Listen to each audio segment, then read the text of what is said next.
கர்த்தர் உன்னை ஆசீர்வதிக்க விரும்புகிறார். அன்பு ஜனமே, கர்த்தர் இருதயம் நொறுங்குண்டவர்களை குணமாக்குகிறார், அவர்களுடைய காயங்களை கட்டுகிறார். இருதயம் நொறுங்கி போய் வேதனையோடு இனி என்ன செய்வதென்று தெரியாமல் ஒரு சிலர் நிற்கலாம், ஒரு சிலர் புலம்பலாம், வேதனையில் இருக்கலாம். என்னடா செய்கிறது, என்ன பண்ணுறதுன்னு தெரியலையே. அந்த இருதயம் நொறுங்கி போன இருதயம் தான் பெஸ்ட்டு குவாலிஃபிகேஷன், மிக சிறந்த எலிஜிபிள் ப்ரேயர்.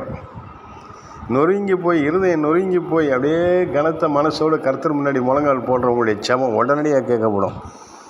அந்த ஜெபத்துக்கு உடனடியான பதில் கிடைக்கும். பாவம் இல்லாத இருதயம் கர்த்தருக்கு பிரியமான இருதயம், பரிசுத்த சிந்தனைகள் கர்த்தருக்கு பிரியமானவைகள். இருதயம் நொறுங்கி போய் என்ன செய்வதென்று தெரியாமல் என் கதி இனி நீரே ஆண்டவரே, நீரே எனக்கு சதம், நீரே என் நம்பிக்கை, நீங்கள் தான் ஆண்டவரே என்னை வழி நடத்தணும்னு சொல்லி யார் ஒருவர் ஒப்பு கொடுக்குறாரோ அவர்களுக்கு குணமாகும், அவருடைய பிரச்சனைகள் மாறும், ஆசீர்வாதம் கடந்து வரும். அவருடைய காயங்களையெல்லாம் அவரே கட்டுவார், மரண படுக்கையை மாற்றுவார், தீராத வியாதிகளை மாற்றி சுகம் தந்து ஆரோக்கியம் உள்ளவர்களாய் பலமுள்ளவர்களாய் நடத்துவார். ஆயுசு வருஷங்களை எக்ஸ்டெண்ட் பண்ணி கொடுப்பார். ஆயுசு வருஷங்களை, நாட்கள் அல்ல. அநேகர் கர்த்தருடைய சமூகத்தில் காத்திருந்து உபத்திரவத்தின் மத்தியில் பிரசங்கம் எடுப்போம். நாங்கள்லாம் எங்களுடைய பிரசங்கம்லாம் உபத்திரவத்திலேருந்து பிறந்தது தான். மிகப்பெரிய கொடுமையான கஷ்டங்கள் மத்தியில் தான் நாங்கள் பிரசங்க குறிப்பை கர்த்தரத்தில் பெற்று இந்த வீடியோவில் அனுப்புகிறேன். நல்லா கவனிங்க. உபத்திரவத்தின் குகையில் தெரிந்து கொண்ட தேவன் அந்த உபத்திரவத்தின் மத்தியில் தம்முடைய வார்த்தைகளை எங்கள் இருதயத்தில் வைத்து எங்களை பேச வைக்கிறார்.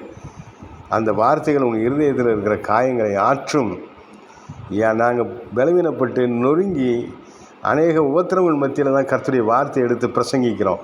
அந்த வார்த்தைகளிலே பரிசுத்த அக்கினி இருக்குது, கர்த்தருடைய வல்லமை இருக்குது. அது உங்களை சுகமாக்குது, விடுதலையாக்குது, உங்கள் பிரச்சனைகளை மாற்ற வல்லமை உள்ளதாக இருக்கிறது. விசுவாசத்தோடு நம்பிக்கையோடு எங்கள் பிரசங்கங்களை கேளுங்க, ஒப்பு கொடுத்து செவிங்க, கர்த்தருக்கு முன்னாடி முழங்கால் படிட்டு தாழ்த்துங்க. நீங்கள் ஆசீர்வதிக்கப்பட்டவர்களாய் அநேகருக்கு ஆசீர்வாதம் உள்ளவர்களாய் மாறுவீங்க. கர்த்தர் இருதயம் நொறுங்குண்டவர்களை தான் குணமாக்குகிறார், அவருடைய காயங்களை தான் கட்டுகிறார். அவரே பரம வைத்தியர், அவரே சுகம் தருகிறவர். சிலுவையிலே எல்லாவற்றையும் சுமந்து தீர்த்து விடுதலையின் நாயகன் உங்களோடு இருக்கிறார். உங்களை ஆசீர்வதிக்கிறார், உங்களை பாதுகாக்கிறார், உங்களை பராமரிக்கிறார். இருதயம் தாழ்த்தி கர்த்தருடைய சமூகத்துக்கு வாங்க. இனி ஒன்று இல்லாண்டவர் நீங்கள் தான் அப்படின்னு சொல்லி தாழ்த்துங்க. அந்த ஜபம் பெஸ்ட்டு குவாலிஃபை, உடனடியாக சாங்ஷன் பண்ணப்படும். உடனடியாக அந்த ஜபம் ஹானர் செய்யப்படும். பரலோகத்திலேருந்து உடனடியாக பதில் உங்கள் வாழ்க்கையில் வந்து சேரும். குணமுள்ள மனிதர்களாய் மாறுவீங்க, பலமுள்ள மனிதர்களாய் மாறுவீங்க, காயமில்லாத மனிதர்களை அனைவருடைய காயங்களை நீங்கள் கட்டுவீங்க. ஆமென், அல்லேலூயா.